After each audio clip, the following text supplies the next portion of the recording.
let me start this with connected GST and उसके अंदर ही हम to be reconciliation और बाकी चीजें भी कवर कर लेंगे. So am I audible? Can anyone confirm? Yes, yes. Okay. Yes, you are audible. Let me share my screen.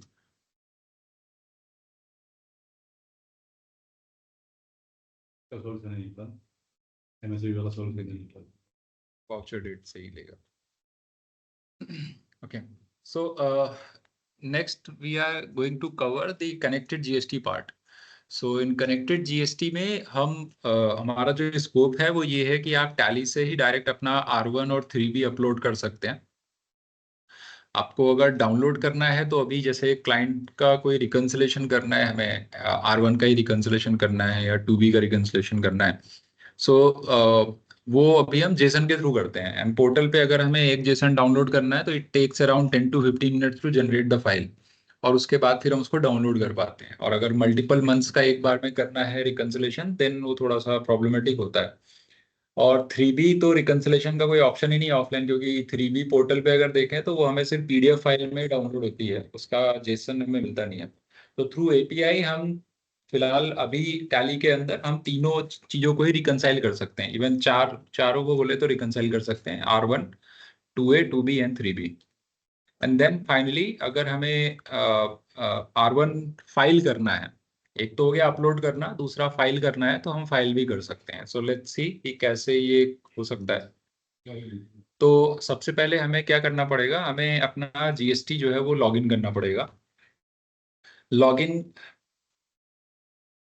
Let me log it out. So login करने के लिए क्या करना है आपको, यहाँ पे जैसे मैं कर्नाटका रजिस्ट्रेशन ले रहा हूँ डेमो के लिए, तो ये आपसे अगेन वही यूजर ID पासवर्ड आपको देना है एंड OTP पे क्लिक करना है. ये OTP आपके पास जो रजिस्टर्ड नंबर है और ईमेल है आई थिंक उस पर भी आता है. तो इनकेस अगर क्लाइंट की ईमेल पे पासवर्ड गया है तो वो ईमेल ऑटो फॉरवर्ड लगा सकता है आपको कि कभी भी इस से मेल आ रही है तो वो ऑटोमेटिक आपके पास फॉरवर्ड हो जाएगी, तो OTP के लिए आपको फोन नहीं करना पड़ेगा. ठीक है. दूसरा ये जो जब हम लॉगिन कर रहे थे तो वो पासवर्ड जो है उसके अंदर, सॉरी ID जो है उसके अंदर पहले से फिल थी. तो वो ID आप कहाँ पे फिल कर सकते हैं वो मैं बताता हूँ आपको. आप जब भी GST के अंदर जाएंगे और यहाँ से आप रजिस्ट्रेशन सेलेक्ट करेंगे, सो यहाँ पे आप देखिए उसका यूजर नेम डालने का ऑप्शन है. तो यूजर नेम आप यहाँ पे फिल कर सकते हो बाय डिफॉल्ट. पासवर्ड तो डायनामिक है, हर बार नया आएगा, तो यूजर नेम आपको फिल नहीं करना पड़ेगा. इन केस अगर आप क्लाइंट ने नहीं फिल किया और फर्स्ट टाइम आप ये काम कर रहे हैं तो टैली आपसे खुद ही यूजर नेम पूछेगा. तो जो यूजर नेम आप डालेंगे वो यहाँ परमानेंटली सेव हो जाएगा, आपको बार बार एंटर नहीं करना पड़ेगा. देन मोड ऑफ फाइलिंग, अगर आप रिटर्न जब फाइल करोगे R1 टैली से तो आप DSC से फाइल करना चाहते हो या कोर्ट से फाइल करना चाहते हो. अगर इसको हम चेंज कर सकते हैं, मान लीजिए एक बार हमने DSC फिक्स कर दिया, यहाँ पे आके चेंज करना पड़ेगा. हाँ, अगर आपने नहीं भरा है तब तो फाइलिंग के टाइम पे पूछेगा. जो आपने सेट कर दिया वो आपकी प्रेफरेंस सेव हो जाएगी. चेंज करना है तो यहाँ के आप चेंज कर सकते हैं. जैसे अभी इस बार DSC से भर दिया, अगली बार EBC से भरना है तो EBC सेलेक्ट कर सकते हैं. ठीक है. तो ये मेरा सेशन जो है वो लॉगिन हो गया है, आप देख सकते हो. लॉगिन में ये कर्नाटका रजिस्ट्रेशन जो है वो एक्टिव सेशन के अंदर मुझे दिखा रहा है. ठीक है. अब आते हैं हम एक्चुअल प्रोसेस पे. तो अपलोड GST रिटर्न पे जाते हैं. अपलोड GST रिटर्न मतलब जो हमने R1 में जितना भी काम किया वो सब हमें अपलोड करना है. ठीक है. तो हम क्या करेंगे, अपलोड GST रिटर्न पे जाएंगे और R1 और 3B दो ऑप्शन है, तो फिलहाल मैंने R1 सेलेक्ट कर लिया. अगर यही काम आप रिटर्न के अंदर से करोगे, जैसे R1 ऑलरेडी खोला हुआ है उस महीने का, तो आपसे नहीं पूछेगा कि R1 करना है 3B करना है, क्योंकि उसे पता है आप R1 में हो, वही अपलोड करना है. Okay.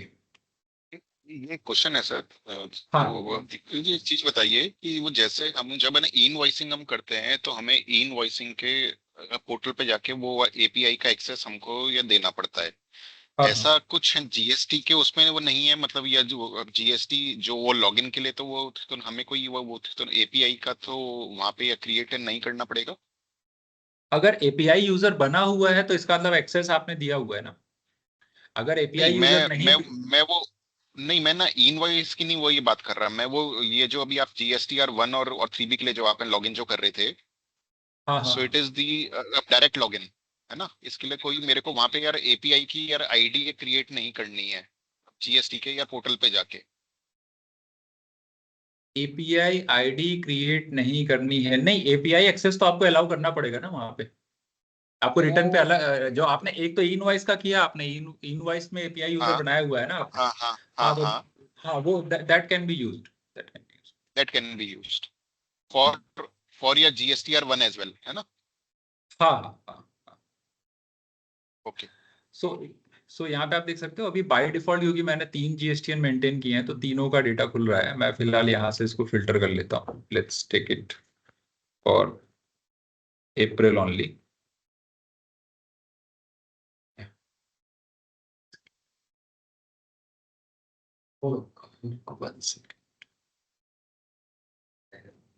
Okay, so let me filter here the Karnataka registration. Karnataka registration में तो सबसे पहले मैं यहाँ पे शुरू दिखाता हूँ। एक्सचेंज में जाएंगे and upload GST return R1 and let's take Karnataka only and the sandbox is for April 24, so I have to give that only, but that data is not coming here.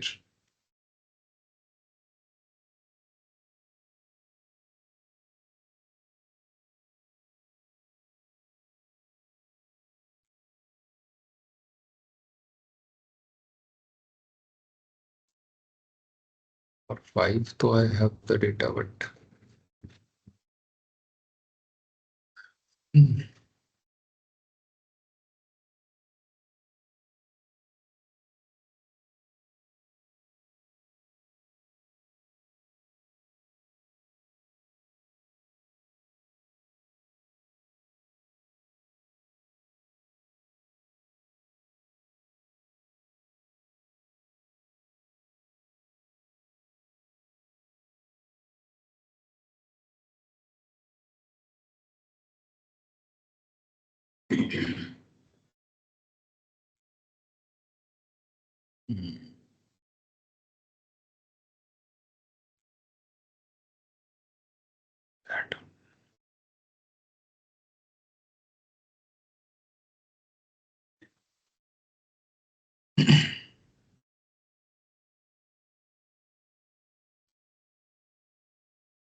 Choice to choice.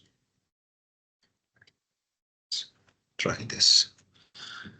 Okay, fine. So let's assume that this is the Tamil Nadu registration file. Okay, I'm just trying whether it takes the मतलब submit होता है या नहीं sandbox पे. Let's see. So process same था. मैं exchange पे गया, upload GST return GSTR1, पहले period select किया and then मैंने registration select कर लिया. In case अगर multiple registration नहीं है तो by default जो select होगा वो उसमें आ जाएगा. And now I'll try to send this to our portal. So it is asking to log in because मैंने पहले लॉग इन नहीं किया है. ठीक है, तो आप देख सकते हो यहाँ कह रहा है upload is successful for Tamil Nadu registration April 24. April 24 इसलिए ले रहा हूँ क्योंकि सैंडबॉक्स पे कॉन्फ़िगरेशन अप्रैल 24 का ही अलाउ कर रहा है. मैं अभी फिलहाल सेम प्रोसेस अप्रैल 25 का भी होगा. तो ये पूरा क्या होता है, सैंडबॉक्स एक सिमुलेटेड इन्वायरमेंट होता है. प्रोसेस सेम होगी, सिर्फ हम ट्राई टेस्टिंग के लिए इसको डेवलप किया जाता है कि हम जो बना रहे हैं वो पोर्टल पे सबमिट होगा या नहीं होगा. तो ये उसके लिए होता है. तो यहाँ पे आप देख सकते हो कि अपलोड जो है वो पूरा हो गया है, सक्सेसफुल हो गया है अप्रैल 24 के लिए. ठीक है, अब इसमें क्या है, पहले क्या होता था या इवन जो थोड़ा पुरानी रिलीज में होंगे, जब एक बार हम यहाँ से डेटा एक्सपोर्ट कर लेते हैं, जैसे अभी आप जेसन के थ्रू कर रहे होगे, तो जेसन में अगर एक बार आप डेटा एक्सपोर्ट कर लेते थे तो यहाँ पे आपको क्या होता था, कुछ भी वैल्यू दिखती नहीं थी. उससे रिलीज 5 के बाद, बेसिकली रिलीज 5 या 3 के बाद, रिलीज 3 से पहले क्या होता था, आप जितनी बार भी एक्सपोर्ट करते थे ये डेटा आपको हमेशा दिखता था. तो हमने क्या किया था, हमने ये लॉजिक इसके पीछे ये था कि अगर एक बार आपने कोई डेटा एक्सपोर्ट कर लिया है तो दोबारा तो आप उसको एक्सपोर्ट नहीं करोगे, है ना, क्योंकि एक बार एक्सपोर्ट किया तो आप उसको अपलोड करोगे, या तो जेसन में होगा या एक्सेल में होगा. लेकिन बाद में रिक्वेस्ट ये आया कि हम जितनी बार भी चाहें उतनी बार हमें एक्सपोर्ट करने का ऑप्शन होना चाहिए. तो वो फिलहाल ऑप्शन पहले बेसिस ऑफ वैल्यू में था, अभी हमने वो ऑप्शन बाहर ही दे दिया है, इंक्लूड अपलोडेड. तो लेट्स से आपने कोई डेटा ऑलरेडी एक्सपोर्ट कर लिया है टैली से, दोबारा आपको उसको देखना है तो आप उसको इंक्लूड अपलोडेड करोगे, वो डेटा बाय डिफॉल्ट फिर से आ जाएगा यहाँ पे, है ना. अब दोबारा तो आप यहाँ से अपलोड करोगे नहीं, ठीक है ना. तो ये सिर्फ आपका, अगर आप ऑफलाइन एक्सपोर्ट कर रहे हो उस पर्पज के लिए होता है. सेंड तो आपने किया, विद इन सेकेंड्स ये आपके क्लाइंट के पोर्टल पे चला जाएगा. आपको अगर क्रॉस चेक करना है तो आप एक बार लॉग इन करके देख सकते हो, अदरवाइज ये वहां प्रॉपरली पहुंच जाएगा. ठीक है, इसके अलावा लेट्स से मैं एक नेक्स्ट मंथ का मैं एक डेटा ले लेता हूँ. लेट्स टेक इट मई 24. तो मई 24 में डेटा है, मैं इसको अपलोड करता हूँ. इन केस अगर आपको किसी सिलेक्टेड चीज को अपलोड करना है तो आप उसको सेलेक्ट करोगे और तब यहाँ से सेंड करोगे तो सिर्फ वही अपलोड होगा. अगर आपने कुछ सेलेक्ट नहीं किया है तो पूरा का पूरा डेटा जाएगा. ठीक है, सेंड करते हैं इसको. तो आप देख सकते हो यहाँ क्या कह रहा है, upload was completed with some error. अब इसमें एरर क्या क्या आती है, इसे क्लाइंट ने एचएसएन प्रॉपर मेंटेन नहीं किया हुआ है.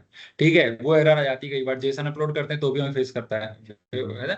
या फिर किसी क्लाइंट का जेसन हम अपलोड कर रहे हैं, उसमें क्या हो रहा है कि पार्टी का जीएसटीएन जो है वो इनवैलिड है, या पार्टी का जीएसटीएन जो है वो सरेंडर हो चुका है, कैंसिल हो चुका है ना, जो भी सिनेरियो रहा हो. तो उस केस में भी जेसन अपलोड नहीं होता. क्यों? क्योंकि वहां पे हमें क्या करना पड़ता है, उस पार्टी का अगर जीएसटीएन कैंसिल हो चुका है तो हमें उस पार्टी को एज ए B2C ट्रीट करके अपलोड करना पड़ता है. तो पहले तो आइडेंटिफाई करना कि जीएसटीएन कौन सा प्रॉब्लम में कर रहा है, ठीक है, और दूसरा उसकी सारी वैल्यू को B2C में डालना.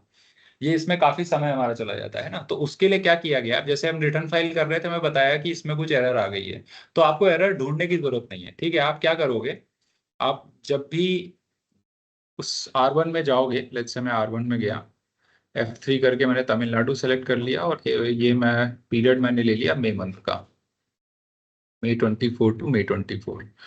अब यहाँ पे आप देखोगे एक अलग बकेट ही बन गई है, rejected by GST portal to be reuploaded. आप जब इस पे एंटर करोगे तो आपको फर्दर दिखाएगा कि क्या प्रॉब्लम है ब्लू में. पहले का तो जीएसटीएन इनएक्टिव है, और दूसरे में आपका जो पार्टी है जिस क्लाइंट का आप रिटर्न अपलोड कर रहे हैं उस पे एचएसएन की टर्नओवर 6 चाहिए, है ना. अब तो पहले इनवॉइस के बाद तो सब में 6 आ ही गई है ना. तो वो यहाँ पे मैच नहीं कर रहा है, और वो एचएसएन भी आपको बता रहा है, आपको एचएसएन ढूंढने की भी जरूरत नहीं. तो 4412 ये एचएसएन है जो गलत है. तो आप इसको करेक्ट कर सकते हो. जब आप इस पे एंटर करोगे तो आपको वो पर्टिकुलर ट्रांजेक्ट यहाँ पे एंटर करने पे वो ट्रांजेक्शन भी दिखा देगा कि इस ट्रांजेक्शन में ये एचएसएन यूज हुआ है. यहाँ पे जाके आप इसकी करेक्शन दे सकते हो. ठीक है, दूसरा है पार्टी का जीएसटीएन का है. तो ऐसा भी हो सकता है कि आप कैसे कंफर्म करते हो, इस पे एक्शन कैसे लेते हो, आप इसको B2C में डाल देते हैं, है ना. तो एक तरीका तो ये है कि आप इसको B2C करें ट्रांजेक्शन में जाके, है ना, कि मास्टर में तो रेगुलर है, ट्रांजेक्शन में आपने इसको अनरजिस्टर्ड या कंज्यूमर कर दिया, लेकिन फिर क्या होता है, टैली फर्दर चेक करता है और ये कहता है कि भाई ये जो पर्टिकुलर पार्टी है ये मास्टर में तो रेगुलर है, आपने ट्रांजेक्शन में अनरजिस्टर्ड कर दिया, तो ये एरर जनरेट करता है कि मास्टर ट्रांजेक्शन कॉन्फ्लिक्ट आ गया है ना। तो फिर वहां पे जाके आपको उसको एक्सेप्ट एज इज करना पड़ता है। ठीक है, किया होगा ये सारी चीजें। तो ये सब ना करना पड़े तो आप क्या कर सकते हो, आप या तो परमानेंटली जाके मास्टर में चेंज कर दो। ठीक है, मास्टर में चेंज करोगे, मास्टर ट्रांजेक्शन कॉन्फ्लिक्ट आएगा, आप उसको एक्सेप्ट एज करोगे। लेकिन अगर अगले महीने वो पार्टी रेगुलर नहीं होती है या अनरजिस्टर्ड ही रहती है तो आपका फायदा है, क्योंकि अगला ट्रांजेक्शन जो क्लाइंट करेगा वो अनरजिस्टर्ड ही जाएगा। लेकिन कई बार क्या होता है, ये टेम्परेरी सस्पेंशन होता है कि भाई कुछ दिन के लिए, कुछ महीने के लिए बनता है, उसके बाद पार्टी रेगुलर हो गई। तो उस केस में आप क्या करोगे, आपको मास्टर में कुछ करने की जरूरत नहीं है, आप सिर्फ इसको सेलेक्ट करो और यहाँ पे हमने ऑप्शन दिया है कन्वर्ट टू B2C। तो ऐसे, अब ये पार्टी का तो एक है, लेकिन अगर सनफ्लावर सिनर्जी के 15 इनवाइसेस होते तो 15 वाउचर पे करना पड़ता। तो आप क्या करो, बल्क में सारा सेलेक्ट करके कन्वर्ट टू B2C करके आपको ओके कर देना है, ये सारा वाउचर B2C की टेबल में चला जाएगा और पार्टी अभी भी रेगुलर ही रहेगी। अगले महीने जब क्लाइंट डेटा एंट्री करेगा तो फिर वो एज ए रेगुलर होगा। तो मान लीजिए अगर वो जीएसटी एक्टिव हो गया तब अगली बार दिक्कत नहीं आएगी, अगर नहीं हुआ है तो अगली बार फिर आप ऐसे ही कर दो, तो आपका समय ज्यादा नहीं जाएगा। अभी ये इतना सा काम करने में बहुत समय चला जाता है। अभी तो जो पहले मतलब इसको रिलीज से पहले जो भी तो आइडेंटिफाई कर देंगे और करेक्शन करने में तो हमारा एडजस्टमेंट करने में काफी समय चला जाता है। तो ये फिलहाल इससे क्या होगा कि आपका वो काम जो है बच जाएगा। ठीक है, इसके अलावा आप जैसे आप ये काम पहले भी कर सकते हो। क्या कहता है, काम करने का तरीका है भाई, कोई पहले चेक करके तब रिटर्न भरना चाहता है, कोई रिटर्न भरते टाइम उसको लगा कि ठीक है 2 मिनट का काम है कर देंगे तभी B2C कर देंगे। तो रिक्वेस्ट ये भी आई थी कि जैसे हमारा क्लाइंट जो है वो, उसके पास है तो 100 कस्टमर, लेकिन जरूरी नहीं कि 100 के साथ वो उसी महीने में ट्रांजेक्ट कर रहा हो सकता है सिर्फ 10 के साथ ही किया हो, 12 के साथ ही किया हो। ठीक है, तो कुछ एक ऐसा ऑप्शन हो कि जब हम उस महीने की रिटर्न भर रहे हैं तो हम उस जितने उस रिटर्न में आई है पार्टी, सिर्फ उतने का जीएसटीएन चेक कर लें बल्क में, एक बार में पता चल जाए कि इसमें से कौन सी पार्टी है जिसका जीएसटीएन आज एक्टिव है, एज ऑन डेट एक्टिव है या इनएक्टिव है। तो क्या करोगे, जब आप रिटर्न ओपन करो तो साइड में ये ऑप्शन आ रहा है वैलिड पार्टी जीएसटीएन। आप जब इस पे क्लिक करोगे तो इसमें सिर्फ वही पार्टीज आएंगी जो उस महीने के रिटर्न में पार्टिसिपेट कर रही होगी। तो 100 है, 100 से मतलब नहीं है, 10 आई है, 10 का यहाँ पे नाम आ जाएगा, आप सिर्फ ये फेच डिटेल्स करेंगे और ये डिटेल यहाँ फेच होके इसी में कॉलम आ जाएगा एक और नया, status active inactive, active inactive cancelled, वो आ जाएगा इसके। तो जो इनएक्टिव है उसको आप पहले ही B2C कर दो। रेगुलर ये आईएसटी वाला चेक करने के लिए कहीं है रेगुलर और IST वो मैं बताता हूँ, वो भी है ऑप्शन इसके अंदर भी है। ठीक है, तो इस तरीके से आप क्या कर सकते हो, आपकी दो प्रोसेस हो सकती है, या तो आप पहले चेक कर लो, अकॉर्डिंगली आप चेंजेस कर लो, देन आप रिटर्न फाइल करो, या डायरेक्ट आपने रिटर्न फाइल कर दिया है, कोई रिजेक्ट हो गया है तो यहाँ पे ट्रांजेक्शन को सेलेक्ट करके कन्वर्ट टू B2C कर सकते हैं। ठीक है, थर्ड एक सिनेरियो ले लेता हूं मैं, लेट्स से रिटर्न अपलोड कर रहा हूं मैं, लेट्स टेक ये जो इसमें एरर आ गया था, तो जिसमें एरर नहीं था वो डेटा वो अपलोड हो गया, जिसमें एरर होगा वो यही बता देगा। करके फिर सेलेक्ट करके अपलोड। अब जब दोबारा आप अपलोड करने जाएंगे तो सिर्फ वही दो चीजें ही दिखाएंगी, एक HSN समरी दिखाएगा जो 4412 वाला नहीं गया, और एक आपका दिखाएगा जो B2B का एक ट्रांजेक्शन था, सिर्फ वही दिखाएगा उतना, आप उसको फिर से।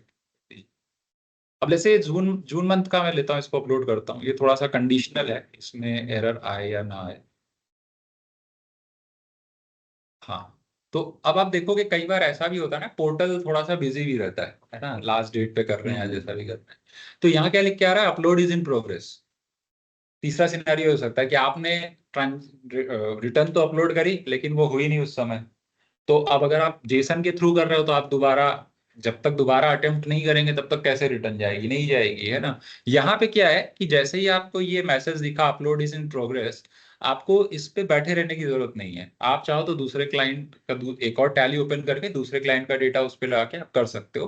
तो उस पर आपको यहाँ पे बैठने की जरूरत नहीं है, आप इसी स्क्रीन को चेंज भी कर सकते हो, आप चाहो तो इसको स्केप करके आप अपना दूसरा काम शुरू कर सकते हो, कोई दिक्कत नहीं है। ठीक है, आपको यहाँ पे ऊपर एक नोटिफिकेशन दिख रहा है ना, ये एक आइकन आ रहा है, इस पे नोटिफिकेशन के साथ एक रेड डॉट आ गया है। आप जब इस पे क्लिक करोगे तो ये क्या बता रहा है, 2:53 पे हमने एक GST की एक्टिविटी स्टार्ट की थी जो अभी प्रोग्रेस में है। ठीक है, अब मान लीजिए अपना काम कर रहे हैं, जो एडिशनल आपको करना था वो कर रहे हैं, 10 मिनट बाद आप दोबारा आओ इसी लाइन पे, ठीक है, आप एंटर करो। एंटर करने पे आपको बताएगा कि ये पर्टिकुलर रिटर्न प्रोसेस था जो बीच में पेंडिंग हो गया था। आप चाहो तो इसको कैंसिल करके नया प्रोसेस शुरू कर सकते हो, लेकिन उससे पहले आप क्या कर सकते हो, रिफ्रेश। रिफ्रेश करने पे टैली आपको अपडेटेड स्टेटस बता देगा कि ये एग्जीक्यूट हुआ या नहीं हुआ। ठीक है, जैसे मैंने इसको रिफ्रेश किया तो मुझे क्या बता रहा है, अपलोड इज सक्सेसफुल, यानी कि जो भी वाउचर्स या जो भी इंफॉर्मेशन पेंडिंग थी वो हो चुकी है बैकएंड। ठीक है, तो ये है अपलोड के सिनारियोस कि अपलोड में बेसिकली 3 तरह के केसेस हो सकते हैं, एक हैप्पी केस हो गया, एक रिजेक्शन का केस हो गया, एक पेंडिंग का केस हो गया। अब आते हैं डाउनलोड। तो डाउनलोड में क्या होता है बेसिकली, अभी आप जैसे जेसन डाउनलोड करते हो रिकंसिलेशन के लिए, ठीक है, वैसे तो 2B रिकंसाइल किया जाता है, बट बहुत लोग R1 भी रिकंसाइल करते हैं। 3B को भी रिकंसाइल करना होता है, बट 3B का ऑफलाइन में कोई सपोर्ट नहीं है, क्योंकि 3B जेसन फॉर्मेट में डाउनलोड होती नहीं है, वो सिर्फ PDF में डाउनलोड होती है। ठीक है, तो यहाँ पे हमने डाउनलोड का भी ऑप्शन दिया है, जैसे 1 मिनट में आपका data with in A second portal पे चला गया, वैसे पोर्टल से आप डाउनलोड भी कर सकते हो। ठीक है, तो देखते हैं कॉन्फ़िगर में क्या क्या है अपने पास। तो सबसे पहला तो अगर आपको एक साथ सारे रजिस्ट्रेशन डाउनलोड करने तो आप वो कर सकते हो, अगर एक ही है तो बाय डिफॉल्ट जो होगा वो सेलेक्ट हो जाएगा अपने आप। देन आपको कौन कौन सी रिटर्न डाउनलोड करनी है, आपको 1B डाउनलोड करना है, 2A भी करना है, 2B भी करना है, 3B भी करना है, सारा करना है तो ऑल रिटर्न कर सकते हैं।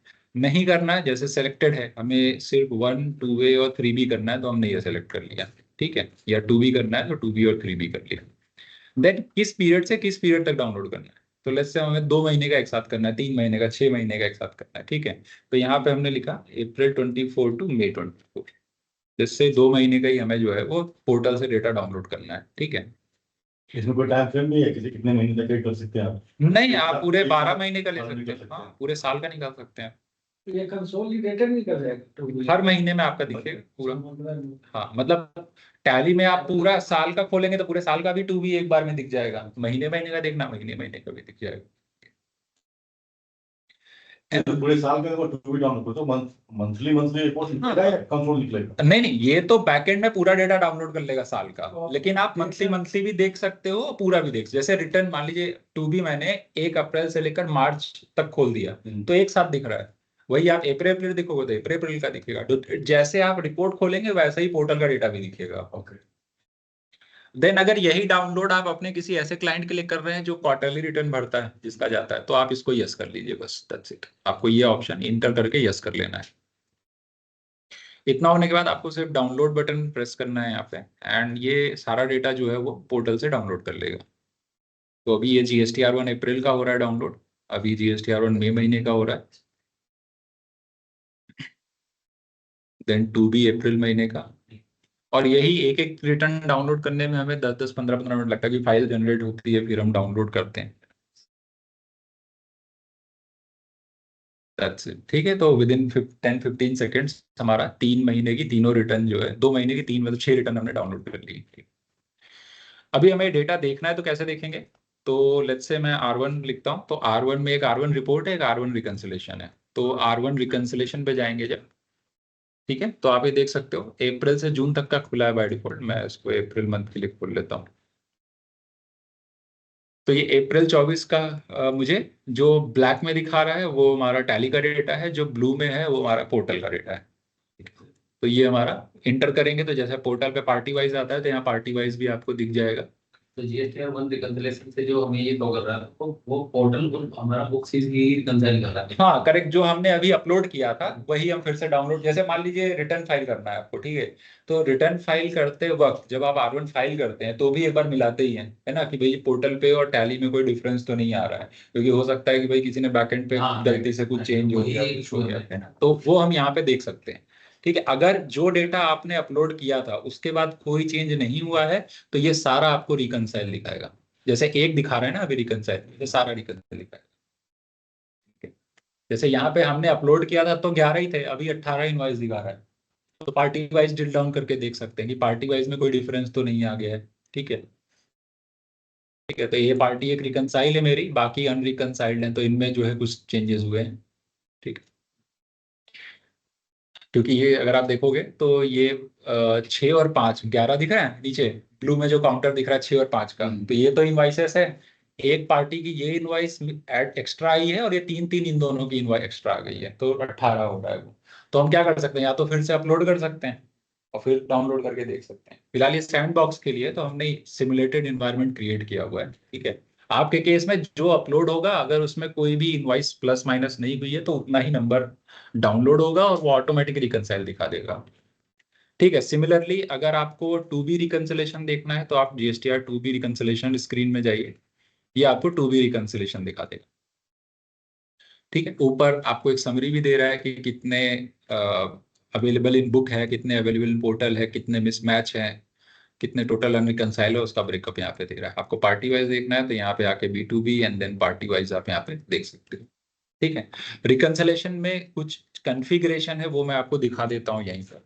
आप जब F11 में जाओगे और यहाँ पर आप इनेबल गुड्स वाले ऑप्शन में आएंगे तो यहीं पर आप करो F12, और F12 करने के बाद बहुत सारे रिकंसिलेशन डिटेल्स दिख रही है ना। तो इसमें क्या करो, आप सभी को इनेबल कर लो फिलहाल अपनी जरूरत के हिसाब से। मैं फिलहाल अभी सभी को कर लेता हूँ ताकि सभी का ऑप्शन आपको बता देता हूँ। तो ये सारे ऑप्शन आपको यहाँ दिखने लगेंगे, ठीक है। अब ये है क्या क्या, हमारे पास कई तरह का डेटा आता होगा। कुछ ऐसा आता होगा जिसमें क्लाइंट क्या कहता है कि जो उसके पास परचेज की इनवॉइस आई है वो उसको सप्लायर रेफरेंस नंबर में डाल देता है, ठीक है। और कुछ ऐसा करते हैं क्लाइंट जो इनवॉइस नंबर में ही चेंज कर, मतलब वाउचर नंबर में ही सप्लायर इनवॉइस नंबर डाल देते हैं, ऐसे भी आते होंगे, है ना। तो यहाँ से आप डिसाइड कर सकते हो कि उस पर्टिकुलर क्लाइंट के डेटा में हमें सप्लायर इनवॉइस नंबर को बेस मानना है, वाउचर नंबर को बेस मानना है। अगर आप इसको यस कर देंगे तो ये वाउचर नंबर को रिकंसिलेशन के लिए यूज करेगा, ठीक है। दूसरा वाला है, अगर इनवॉइस में कोई क्लाइंट ऐसा है जो उसकी इनवॉइस आती है 0 1 2 3 4 5, लेकिन वो सिर्फ 1 2 3 5 डाल के छोड़ देता है, तो आपको 0 इग्नोर करना है, क्योंकि पोर्टल पे तो क्या होगा, सिस्टम जनरेटेड इनवॉइस जाएगी, है ना। तो वहां पे तो 0 0 1 2 3 4 5 दिया हुआ है और क्लाइंट ने सिर्फ 1 2 3 4 5 डाला हुआ है। तो अगर आप उस 0 को इग्नोर करना चाहते हैं तो आप इस वाले ऑप्शन को यस कर दीजिए।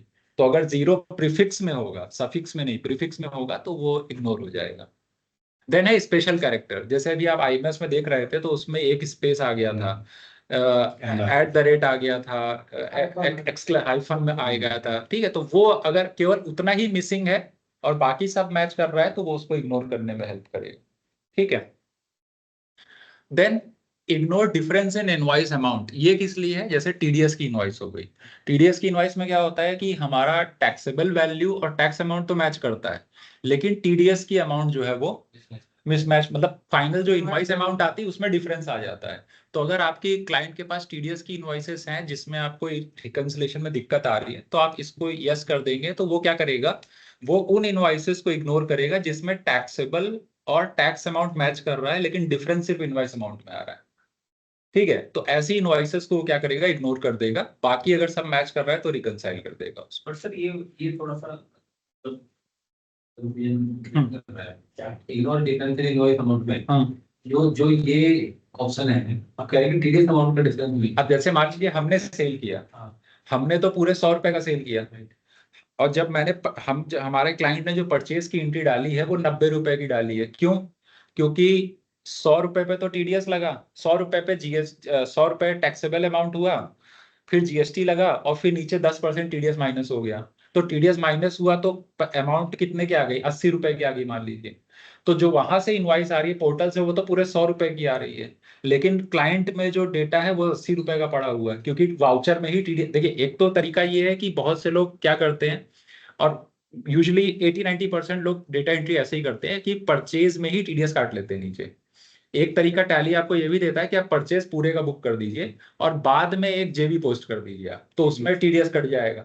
तो अगर किसी का अप्रोच ये है कि वो परचेज तो पूरे की बुक कर रहा है और टीडीएस अलग से जेबी में काट रहा है, तब तो रिकंसिलेशन में दिक्कत नहीं आएगी। क्यों? क्योंकि आपका परचेज भी 100 रुपए का है और जो पोर्टल से इनवॉइस आ रही है वो भी 100 रुपए की आएगी, ठीक है। लेकिन अगर क्लाइंट ने उसी परचेज में ही नीचे टीडीएस माइनस कर दिया है तो आपका फाइनल वाउचर वैल्यू कितना हो गया, कम हो गया। तब तो वो 80 रुपए 70 रुपए 90 रुपए इतना ही रह गया। वो तो मेरा पेबल अमाउंट है ना, भाई वो क्या भी रहा नहीं, टीडीएस में से तो आप Change के बाद परचेज में से, ये तो परचेज रिकंसिलेशन हो गया, ये परचेज रिको की बात कर रहे हैं। परचेज रिको में जैसे मैं सेलर हूं तो मैंने तो पूरे 100 रुपए का टैक्स इनवॉइस आपको दे दिया, 80 रुपए टैक्सेबल वैल्यू, 20 रुपए जीएसटी, पूरा 100 रुपए का बिल आपके पोर्टल पे आ गया, ठीक है। आप जब पोर्टल पे देखोगे तो 100 रुपए का दिखेगा। वही इनवॉइस नंबर जब आप अपनी बुक्स में देखेंगे तो क्या होगा, परचेज वैल्यू और माइनस नीचे क्या हो जाएगा, टीडीएस, अगर टीडीएस उसी परचेज में काटा है तो, ठीक है। तो आपका सब कुछ मैच करेगा, आपका टैक्सेबल वैल्यू भी मैच करेगा, आपका जीएसटी अमाउंट भी मैच करेगा, लेकिन आपका टोटल इनवॉइस वैल्यू में डिफरेंस आ जाएगा। पोर्टल पे तो 100 ही है, लेकिन आपके पास 90 रुपए है, इसमें पर्टिकुलर टैली के वाउचर में 90 रुपए आ गया। तो उस तरह की जो सिनेरियोज होंगे वहां पे आपका रिजेक्शन नहीं होगा, मिसमैच में नहीं जाएगा, ये रिकंसाइल कर देगा। लेकिन उसके लिए कंडीशन ये है कि आपका टैक्सेबल वैल्यू और जीएसटी का अमाउंट मैच करना चाहिए। अगर वो मैच कर रहा है, इनवॉइस अमाउंट में डिफरेंस है, तो इसमें आएगा। देन आता है डिफरेंस इन टैक्सेबल अमाउंट। अब जैसे कुछ पैसे का डिफरेंस आ रहा है, उससे भी कई बार रिकंसिलेशन में दिक्कत होती है। भाई उसके सॉफ्टवेयर ने राउंड ऑफ कर दिया, क्लाइंट ने जो डेटा डाला है वो बिल्कुल डेसिमल परसेंटेज में डाल रखा है, तो आप चाहो तो इसको भी इग्नोर कर सकते हो, ठीक है। देन आता है ignore ignore differences in books and portal value, ठीक है। तो यहाँ पे आप क्या कर सकते हो, अपने हिसाब से टॉलरेंस दे सकते हैं। कुछ पैसे का है, 1 रुपए का है, 2 रुपए का है, जितने का आपको डिफरेंस देना है। जैसे मान लीजिए 50 पैसे तक का मुझे डिफरेंस इग्नोर करना है। किस में इग्नोर करना है, जैसे केवल टैक्सेबल और टैक्स अमाउंट में इग्नोर करना है, टोटल इनवॉइस में करना है, या फिर तीनों में ही इग्नोर करना है, ठीक है। तो ये ले लिया। फिर ग्रेटर देन लेस देन दोनों तरफ लेके चलना है, या ग्रेटर देन या लेस देन किसी स्पेसिफिक साइड लेके चलना है। तो फिलहाल जनरली लोग दोनों साइड ही लेके चलते हैं, ठीक है। और देन ये आईएमएस का, ये तो मैंने बताया ही था, जो आईएमएस बता रहे थे, ये ऑटोमेटिकली रिकंसाइल कर देना है। तो ये कुछ कॉन्फ़िगरेशन है जो आप अपने क्लाइंट के डेटा में सिनेरियो बेस्ड आप कर सकते हैं। एक कंडीशन और है इसमें, जैसे क्या होता है, बहुत सी पार्टियां हैं, मान लीजिए आपके पास ऐसा क्लाइंट है जो किसी ऐसे सप्लायर से माल खरीद रहा है जो सफिक्स प्रीफिक्स लगा के भेजता है। जैसे उसकी कंपनी का नाम आता है, फिर स्लैश आता है, फिर फाइनेंशियल ईयर आता है, फिर इनवॉइस नंबर आता है। लेकिन आपका क्लाइंट क्या करता है, सिर्फ लास्ट का इनवॉइस नंबर डाल के छोड़ देता है। तो दिक्कत क्या है कि वो सारी इनवॉइसेस आपकी मिसमैच में जाएंगी, है ना। लेकिन अगर आपको पता है कि, अगर आपके क्लाइंट को पता है कि भाई मेरा ये पार्टी जब बिल करता है तो इसके हर बिल में ये चीज तो फिक्स लिख के आती ही आती है, लेकिन मैं सिर्फ ये 5 चीजें ही लिख के भेज देता हूँ, ठीक है। तो आप पार्टी लेवल पे भी कॉन्फ़िगरेशन कर सकते हैं। जैसे कि ये मान लीजिए मेरी एक पार्टी है, लेजर, अब है ट्रेडर ले लेते हैं। अब इसमें क्या है, इसमें आपको लगता है कि ये जो पार्टी जब भी मुझे बिल भेजती है तो आगे ABH डैश लगा के भेजती है, उसके बाद इसका इनवॉइस नंबर आता है। लेकिन क्लाइंट क्या करता है, सिर्फ ABH डैश नहीं लिखता, सिर्फ 1 2 3 4 5 नंबर डाल के भेज देता है। तो आप क्या कर सकते हो, ये क्लाइंट को ही बोल सकते हो ये काम करने के लिए। आप कॉन्फ़िगर में जाओ और यहाँ पे एक ऑप्शन आ रहा है, ignore prefix and suffix in document number for reconciliation, ठीक है। इसको हमने यस कर लिया। अब यहाँ पे आप देखोगे एक नया कॉन्फ़िगरेशन आ गया है नीचे की तरफ, ये रहा, ignore prefix and suffix in reconciliation. अब ये पूछ रहा है कब से एप्लीकेबल, लेट्स से 1/4 हमने डाल दिया। एंड प्रीफिक्स में क्या आता है, प्रीफिक्स में इस पार्टी के ABH डैश लिख के आता है हर बिल के आगे, और बाद में लिख के आता है डैश। जैसे इस साल की बात करें तो फाइनेंशियल ईयर 25-26 ले लेते हैं, ठीक है। तो अब क्या होगा कि जब भी इस पार्टी का रिकंसिलेशन होगा तो वो इन दोनों चीज को छोड़ के जो बचेगा उस GSTN पे, सिर्फ उससे रिकंसिलेशन करेगा, यहाँ से उठा लेगा, यहाँ से उठा लेगा कि इस पार्टी का जब भी बिल आए तो मुझे ये 2 चीज इग्नोर कर देगा सिर्फ। और आपका क्लाइंट भी सिर्फ बीच का इनवॉइस नंबर ही भर रहा है, तो वो इनवॉइस नंबर सिर्फ पिक करेगा वहां से। तो रिकंसिलेशन में जो रिजेक्शंस आती है ना, वो काफी नैरो डाउन हो जाएगी, इसको मैच मान लेगा, उसको मैच मान ले, ठीक है। तो ये रिकंसिलेशन की चीजें हो गई। 3B का कैसे देखेंगे आप, 3B में थोड़ा सा बता देता हूँ कि जब आप 3B देखेंगे, यहाँ पे लेट्स से 3B एक्सेस किया आपने, तो 3B में आप देखेंगे जैसे 1 और 2B में रिकंसिलेशन का अलग से रिपोर्ट दे रहा था, 1 रिकंसिलेशन 2B रिकंसिलेशन। 3B में ऐसा नहीं आ रहा है, तो आप सिर्फ 3B में जाओगे, और 3B में जाने के बाद आपको क्या करना है, आपको आना है बेसिस ऑफ वैल्यू पे। और बेसिस ऑफ वैल्यू में यहाँ पे आ रहा है method of showing value from portal. तो यहाँ पे आप एक कर सकते हो comparison of books and portal value, ठीक है। जैसे मैंने comparison of books and portal value लिया, एक मिनट पहले तो इसको खोल लेते हैं अप्रैल महीने का, क्योंकि अप्रैल का ही हमने डाउनलोड किया था वहां से, अप्रैल और मई का, ठीक है। तो ये अप्रैल का हो गया। और लेट्स से हमने तमिलनाडु रजिस्ट्रेशन के लिए किया था, तो Tamil Nadu registration, and now go to basis of value, and इसमें हम ले लेंगे comparison of books and portal value. अब आप देखोगे तो ये ब्लू और ब्लैक वाला फॉन्ट आपका यहाँ पे भी आने लगा, तो ये 3B का रिकंसिलेशन आपको देगा। ठीक है, तो इसमें आप देख सकते हो कि ये ITC तो आपका मैच है, आपका आउटवर्ड सप्लाई में कुछ गड़बड़ आ रहा है। इतना करने के बाद फाइनल क्या है प्रोसेस, फाइनल स्टेप है हमारा R1 फाइल करना। तो लेट्स से आप किसी क्लाइंट का R1 फाइल करना चाहते हो तो फाइल R1 पे जाएंगे और तमिलनाडु, और अप्रैल मंथ का तमिलनाडु के रजिस्ट्रेशन के लिए हम कर रहे हैं। तो ये जैसे समरी आ रही है, समरी आपको दिखा रहा है यहाँ पे। ठीक है, आप ड्रिल डाउन करके ट्रांजेक्शन लेवल पे भी जा सकते हो। अब जो सबसे पहला काम जो मैंने कंफर्म भी किया आपसे कि आप जब भी R1 फाइल करते हैं तो जो R1 पोर्टल पे है उसको भी रिकंसाइल कर लेते हैं कि भाई टैली से जो हम जेसन निकाल रहे हैं या एक्सेल जो निकाल रहे हैं, यूजली हमारी प्रैक्टिस यही होती है, एक्सेल निकाला या क्लाइंट से एक्सेल मंगा लिया R1 का, और उसके बाद हमने उसको जेसन फाइल बना के और हमने उसको भेज दिया ऑफलाइन टूल के थ्रू। लेकिन उसमें क्या है, उसमें भी रिकंसिलेशन में एफर्ट जाता है ना, कि डेटा पुराना क्या है नया क्या है, वो सब चीजें मैच करनी पड़ती हैं। तो यहाँ पे हम क्या करेंगे, द मोमेंट हम इस पे सेंड पे क्लिक करेंगे तो पूछेगा कि कुछ ट्रांजेक्शन आपके अनसर्टेन में पड़े हुए हैं, तो उनको आप क्लियर करना चाहते हो या जितना है उतने सही फाइलिंग करना चाहते हो। तो लेट्स से हमने ओके कर दिया, तो ये कुछ 3 स्टेप करेगा। इस 3 स्टेप के अंदर क्या कर रहा है, ये पोर्टल से डेटा भी ले रहा है। ठीक, एज ऑन डेट जब आप 11 तारीख को R1 फिल कर रहे हैं और आपने ये प्रोसेस इनिशिएट किया उस क्लाइंट के लिए, तो उसके पोर्टल पे क्या R1 का डेटा पड़ा हुआ है, और तुरंत उसको टैली से उस महीने का रिकंसिलेशन करके आपको ये रिपोर्ट दे दे रहा है। तो रिकंसिलेशन आपको खुद खुद खुद करने की जरूरत नहीं पड़ेगी। तो यहाँ पे आप देख सकते हो क्या लिखा है, the downloaded summary is matching the summary in your books, यानी कि जो पोर्टल पे समरी पड़ी हुई है आपके R1 की और आपके जो बुक्स में समरी है वो दोनों मैच कर रही है।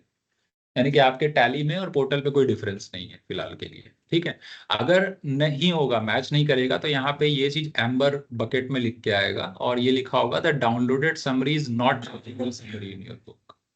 तो आप क्या कर सकते हो, आप रिकंसिलेशन फिर से एक R1 डाउनलोड करके आप देख सकते हो डिफरेंस क्या आ रहा है। देन अभी सब कुछ मैच कर रहा है तो हम इसको कंटिन्यू फाइलिंग कर सकते हैं। कंटिन्यू फाइलिंग में जो ऑथराइज सिग्नेटरी है उसका पैन नंबर यहाँ पर आपको देना पड़ेगा। So let me take that, I have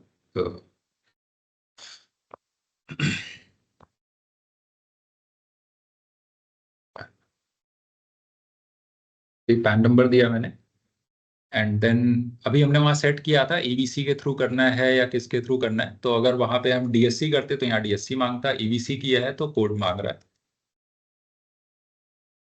enter, and that's it. और ये हमारा क्या आ गया, GST और फाइलिंग सक्सेसफुल, और आपका ये ARN नंबर भी जो है ये जनरेट हो गया यहाँ पे। ठीक है, आप चाहो तो समरी देख सकते हो यहाँ पे कि जो आपकी रिटर्न फाइल हुई उसकी समरी क्या है, साथ में एक्नॉलेजमेंट नंबर सब कुछ है। आप चाहे तो इसका PDF एक्सपोर्ट कर सकते हैं या प्रिंट आउट ले सकते हैं अपनी क्लाइंट की फाइल में लगाने के लिए। ठीक है, ये पूरा एज इट इज उसमें आ जाएगा। और जब भी आप रिटर्न ओपन करेंगे टैली के अंदर, जैसे R1 ओपन कर रहा हूं मैं अप्रैल 24 का, तो यहाँ पर भी आपको ये डिटेल सारी दिखेंगी। सबसे अच्छी बात ये कि अब ये रिटर्न तो फाइल हो चुकी है, इसके बाद अगर कोई चेंज होता है, कोई मॉडिफिकेशन होता है, तो उसमें क्या होगा, टैली ऑटोमेटिकली उस ट्रांजेक्शन को अनसर्टेन में ले जाएगा। और अनसर्टेन में ले जाने का पर्पस ये है कि इस महीने की रिटर्न में तो कुछ हो नहीं सकता, लेकिन ट्रांजेक्शन तो इसी महीने का है। तो वो अनसर्टेन में इसलिए जा रहा है कि वो ये बोलेगा कि आप इसमें जो डेट है, इफेक्टिव डेट है, रिटर्न इफेक्टिव जो डेट है वो आप अगले महीने की डाल दो, तो वो एज एन अमेंडमेंट जो है अगले महीने की टेबल में चला जाएगा। जैसे मान लीजिए कि ये पर्टिकुलर बिल है मेरे पास, ठीक है, ये बिल तो ऑलरेडी फाइल हो चुका है, ठीक है, लेकिन अगर इसमें मैंने कोई चेंज कर दिया, कुछ मॉडिफिकेशन कर दिया मैंने, लेट्स से ये 12 क्वांटिटी की जगह मैंने 15 क्वांटिटी कर दिया इसमें, ठीक है, तो अभी ये क्या हो रहा है, ये कहाँ पे आ गया, अनसर्टेन में आ गया, है ना। अभी तक एक भी अनसर्टेन नहीं था, अब एक अनसर्टेन आ गया। अनसर्टेन में जब आप जाएंगे तो क्या कह रहा है, effective date of the amendment is not specified और इनवैलिड। तो ये क्या कह रहा है, ये वो ट्रांजेक्शन है जिसमें आपने रिटर्न फाइलिंग के बाद मॉडिफिकेशन करी है। ठीक है, तो आपको क्या करना पड़ेगा, इसका इफेक्टिव डेट देना पड़ेगा, और ये इफेक्टिव डेट क्या होगा, नेक्स्ट मंथ का चला जाएगा, है ना। ये अब मई की रिटर्न भरोगे आप तो यहाँ पे 1 मई हम दे देंगे, 1 और 3B के लिए दोनों के लिए सेम दे देंगे हिसाब किताब। ठीक है, और अब अगर मैं मई मंथ का कोई रिटर्न ओपन करता हूँ, लेट्स सॉरी, मई 25 24 मई 25 दिया था, 24 दिया था, 24 दिया था, 24। तो ये अप्रैल का R1 का वैल्यू चेंज हुआ होगा उसके वजह से, या वो नहीं, अप्रैल का तो चला गया ना, अप्रैल में तो रिटर्न नहीं लेगा उसको? नहीं रिटर्न नहीं उसको लेगा। जो हम वैल्यू चेंज कर दिए, नहीं, उससे नहीं चेंज होगा, रिटर्न आपकी फिक्स हो गई है, रिटर्न में कोई चेंज नहीं होगा। अब देखिए ऑटोमेटिकली ये बिल कहाँ पे आ गया, अमेंडेड B2B में आ गया। जब अगली बार आप टेबल जाएगी तो ये अमेंडमेंट के अंदर चला जाएगा।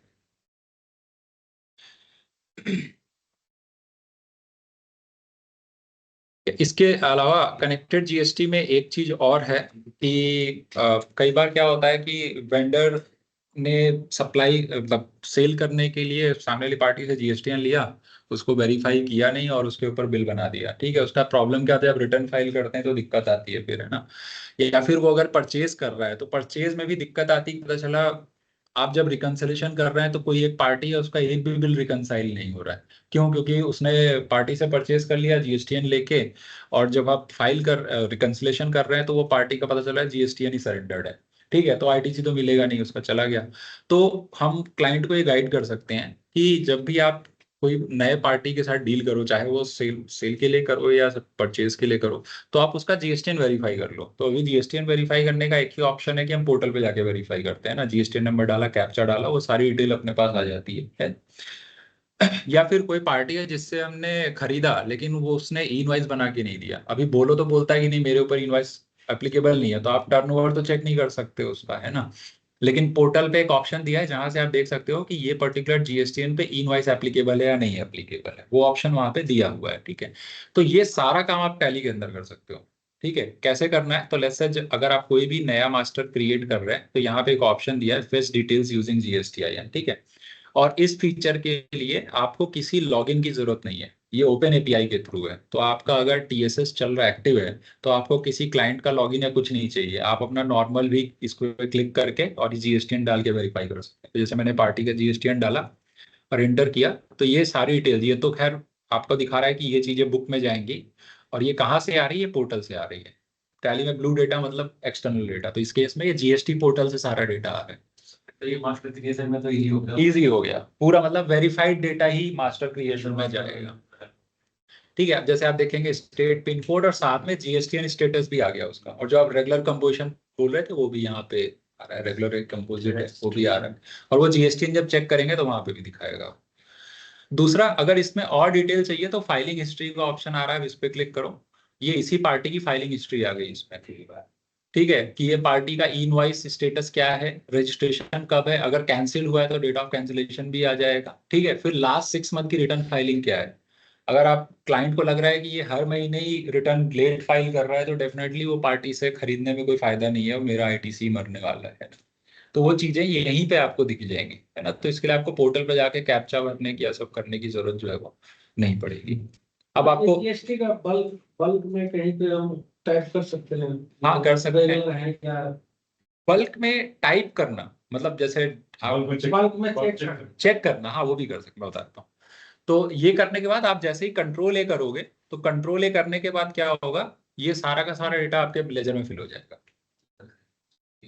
ठीक है, बस बन गया। और साथ में एक बात और है कि अब हम पैन नंबर भी ऑटोमेटिक फिल कर दे रहे हैं, क्योंकि जीएसटीएन में तो लिखा ही हुआ है, तो वहां से उठा के उसमें पैन नंबर फिल कर दिया।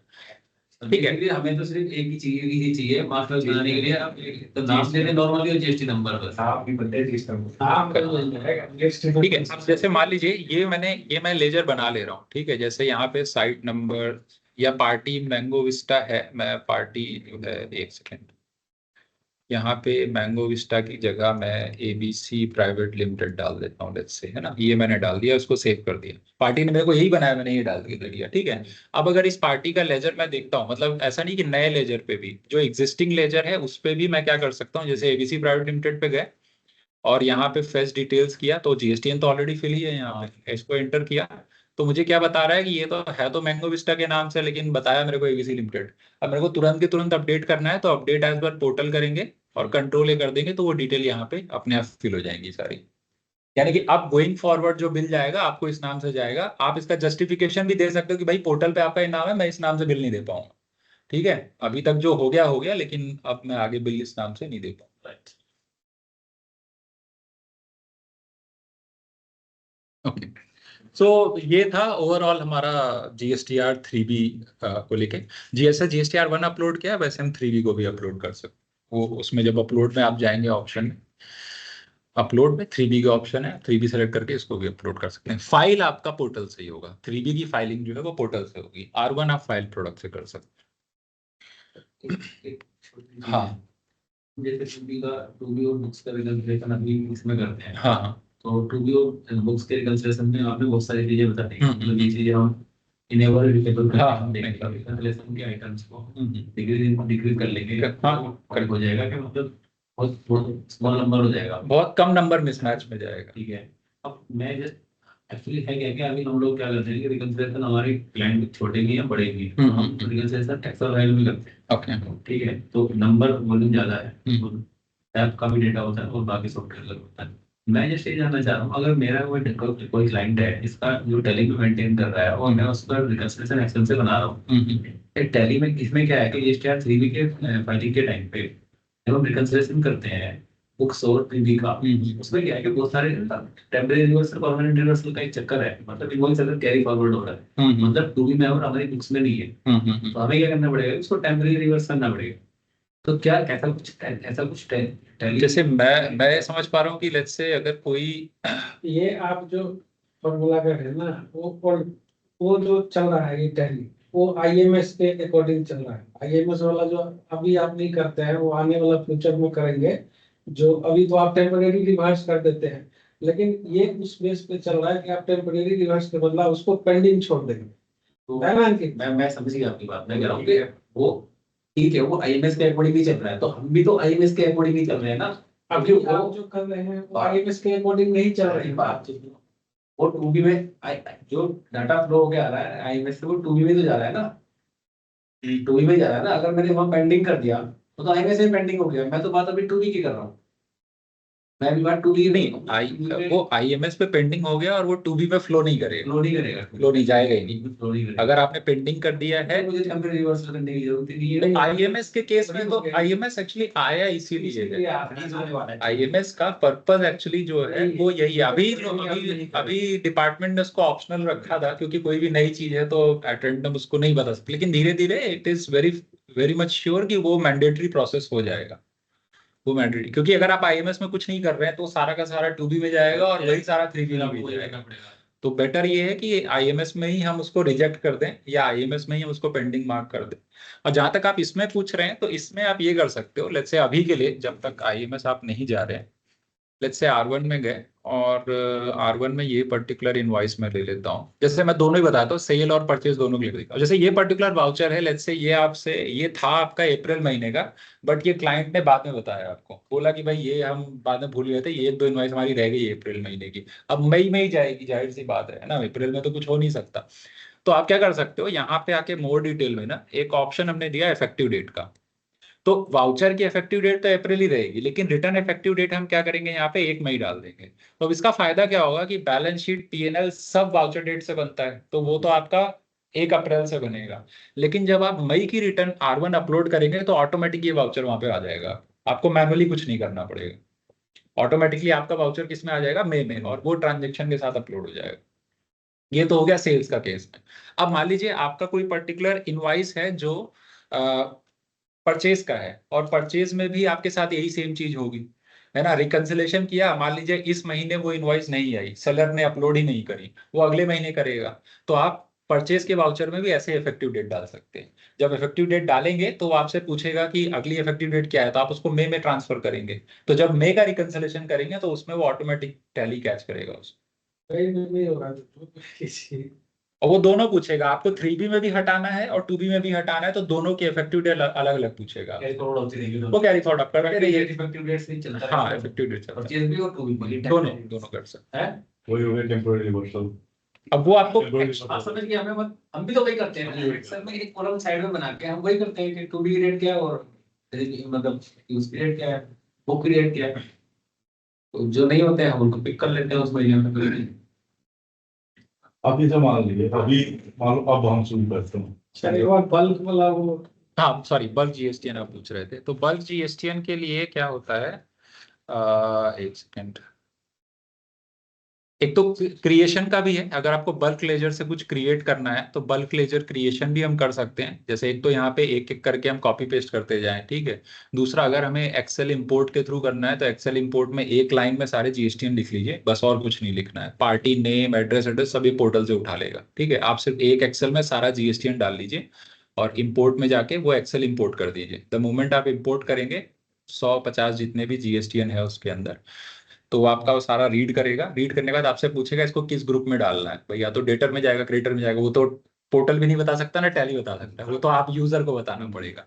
तो वहां पे आपको यूजर को बताना पड़ेगा कि जैसे उसने मान लीजिए डेटर की सारी लिस्ट डाल दी, तो वो ऊपर सेट करेगा डेटर, तो यानी कि ये सारे लेजर डेटर में बनेंगे। उसके बाद दूसरा एक्सेल किया क्रिएटर का, तो ये सारे लेजर किसमें बन ग्रुप वाइज आप जाएंगे, एक्शन कर ग्रुप वाइज एक्सेल कर सकते हैं। और नहीं भी किया है तो एक बार में सारा डाल दीजिए, और फिर वो इंडिविजुअल भी आपको ऑप्शन देगा करने का कि इस पार्टी को किस में डालना है, इस पार्टी को किस में डालना है, वो भी ऑप्शन है आपके पास। वो सारा एक्सेल इंपोर्ट करते ही आपको मिल जाएगा, ठीक है। अभी वैलिडेट करना है तो उसके लिए क्या कर सकते हैं, update, second, validate party GSTN या यूआईएन, ठीक है। अब लेट्स से मुझे एक पर्टिकुलर ग्रुप का लेना है, से डेटर क्रिएटर वो ले सकते हैं। लेट्स से यहाँ पे से सन्ड्री डेटर ही ले लिया मैंने, तो ये सारी पार्टी एक साथ आ गई। और यहाँ पे तो आपको वैसे हम वैलिडेट में जैसे 10 एक्सेल में जीएसटी बना हाँ डाल दिए, हाँ, वो एक्सेल इंपोर्ट करके कहीं से उसका वो टाइप ऑफ रजिस्ट्रेशन क्या रेगुलर वो तो उसमें क्रिएट में ही मिलेगा आपको, क्रिएट में वो क्रिएट बल्क वाले ऑप्शन में मिलेगा। यहाँ पे तो जो ऑलरेडी डेटा है उसको हम वेरीफाई कर सकते नहीं, हैं। जब हम इंपोर्ट करेंगे तो जो ग्रुपिंग कर देंगे डेटा में चला जाएगा, हाँ, तो वहां पे वैलिडेट करने का ऑप्शन आएगा कि इंपोर्ट, वो तो वैलिडेटेड ही आ रहा है ना आपके पास, वहीं पे तो सारा चीज दिख वो तो जाएगा। सारा दिख जाएगा वहां पे आपको। हाँ, जैसे create नहीं एक करो। मिनट मैं दिखा देता हूँ, पता नहीं इसमें ये फाइल में है या नहीं है, एक सेकंड रुके रहिए।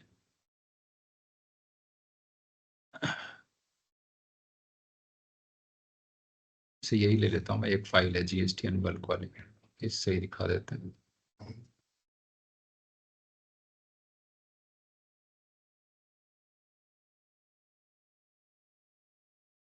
ठीक है, अब मान लीजिए मुझे यहाँ पे सॉरी, यहाँ पे गए और ये इंपोर्ट जीएसटीएन लिया और ये डेस्कटॉप पे है। तो डेस्कटॉप पे जीएसटीएन बल्क शीट 1। अब ये शीट में क्या है वो भी दिखा देता हूँ मैं। कुछ बहुत हैवी डेटा नहीं है, सिर्फ मैंने एक लिस्ट के अंदर सारे जीएसटीएन लिखे हुए हैं बस। ये देखिए, सिर्फ मैंने जीएसटीएन लिखे हुए हैं यहाँ पे बस, और कुछ नहीं किया है। आ जाते हैं इसमें, इंपोर्ट फ्रॉम कॉलम ए, क्योंकि कॉलम ए में डेटा है तो कॉलम ए रीड कर लिया इसने, एक्सेप्ट। इसमें 2-4 कॉलम भी भरा रहेगा तो रेफरेंस दे सकते हैं। हाँ, किस कॉलम का उठाना है, जैसे एक ही शीट में डेटा ग्रेटर अलग अलग है तो ए या बी सेट कर सकते कटिंग करके नहीं डालने नहीं, का बजाय रेफरेंस डाल। हैं। करेक्ट करेक्ट, ये सारा देखिए रीड करके यहाँ पे आ गया जीएसटीएन। तो इसको आप कंट्रोल ए कर दीजिए, ये देखिए रीड कर लिया इसको। अभी दिख जाएगा। यहाँ भी ये कैंसिल है, बाकी सारे रेगुलर हैं, ये सारा आ रहा है। क्रिएट नहीं करना है तो इसे इसके सिर्फ वेरीफाई करना है तो यहाँ से कर सकते हैं, और बाकी जो ऑलरेडी बना है उसको वेरीफाई करना है तो वो वेरीफाई जीएसटी डिटेल में जाके सारा एक बार में वेरीफाई कर सकते हैं। सन्ड्री डेटर कैसे हो गया अपने आप? क्योंकि पुराना शायद पहला डेटा सनी डेटर बनाया होगा इसलिए उठाया है, ठीक है। तो अगर आपको अगर सारा एक साथ क्रिएटर करना है तो ऊपर ऑल आइटम दिया है, यहाँ से आप क्रिएटर करेंगे तो सारा क्रिएटर हो जाएगा। और अगर इंडिविजुअल करना है तो यहाँ पे जाके आप सेलेक्ट करके भी इसको कर सकते हैं। ऐसा मैं सबमिट कर सकते हैं पहले हेड डाल देंगे? नहीं नहीं, फिर तो बेटर है कि आप लेजर ही क्रिएट करें, तो मास्टर इंपोर्ट पे आ गया। फिर तो मास्टर इंपोर्ट करके और बाद में वेरीफाई कर लीजिए। मैक्सिमम ये ज्यादा कर सकते हैं, ज्यादा बेटर होगा। अच्छा फीचर्स है। तो ये तो था हमारा कनेक्टेड जीएसटी को लेके।